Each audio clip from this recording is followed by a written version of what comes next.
انسان کی شخصیت پر بہت اثر پڑتا ہے۔ اگر انسان اچھے لوگوں کی صحبت میں رہتا ہے تو اس میں اچھائیاں پیدا ہوتی ہیں، اور وہی انسان اگر برے لوگوں کے ساتھ رہتا ہے تو اس میں برائیاں سرایت کر جاتی ہیں۔ صحبت صالح ترا صالح کنت، صحبت طالح ترا طالح کنت۔ نیک انسان کی جو ہے وہ صحبت انسان کو نیک بناتی ہے، اور برے انسان کی صحبت اس کو برا بناتی ہے۔ اللہ جل شانہ و عم نوالہ نے قرآن عظیم میں ہمیں حکم دیا ہے، یا ایھا الذین آمنوا اتقوا اللہ وکونوا مع الصادقین، اے ایمان والوں اللہ سے ڈرو اور سچے لوگوں کی صحبت اختیار کرو۔ جب تم سچے لوگوں کے ساتھ ہو جاؤ گے تو تمہارے ایمان کے اندر آب و تاب، اور تمہاری شخصیت کے اندر، تمہارے اعمال کے اندر اچھائیاں ہی اچھائیاں ہوں گی۔ بزرگوں نے فرمایا کہ اگر تم کو اچھے لوگ میسر نہ ہوں، صالحین نظر نہ آئے، تو صالحین عظام کی لکھی ہوئی کتابوں کو پڑھو۔ ان کی کتابوں کو پڑھنا گویا ان کی صحبت اختیار کرنے جیسا ہے، اور کتابوں کے اندر سب سے بہترین کتاب قرآن عظیم ہے، لہذا قرآن عظیم کو پڑھیے، اس کی آیات کے اوپر غور کیجئے، اس کے ترجمے کو پڑھیے، اس کی تفسیر کو پڑھیے، تو یقیناً ہماری شخصیت اور ہمارے وجود کے اندر جو ہے وہ نورانیت پیدا ہوگی۔ ہم احادیث مبارکہ کو پڑھیں تو آقا علیہ الصلاۃ والسلام کی تعلیمات سے ہم یقیناً آراستہ ہوں گے۔ حضرت شیخ سعدی رحمۃ اللہ علیہ کا ارشاد ہے، انہوں نے گلستہ کے اندر فرمایا ہے کہ پسر نوح ببداں بنشست، خاندان نبوتش گم شد۔ حضرت نوح علیہ السلام کا بیٹا جس نے برے لوگوں کی صحبت اختیار کی تو اللہ تبارک و تعالیٰ نے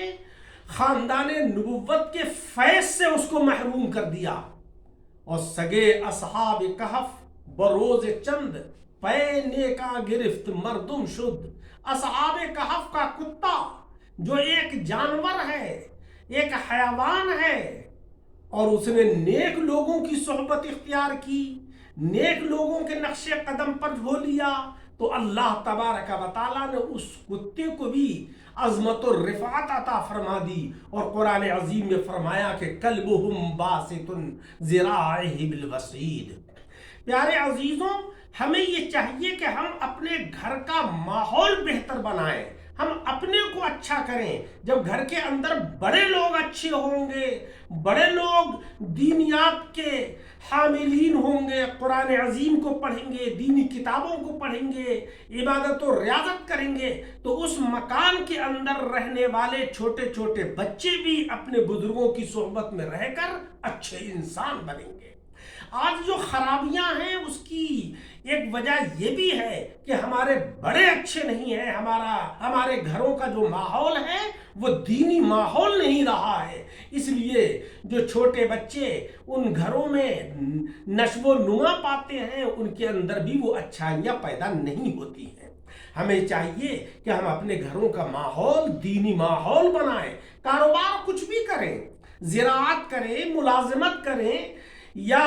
تجارت کریں، لیکن ہونا یہ چاہیے کہ ہماری تجارت، ہماری زراعت، ہماری ملازمت سب شریعت مطہرہ کے دائرے میں ہو، ایمانداری اور دیانتداری کا اس میں پورا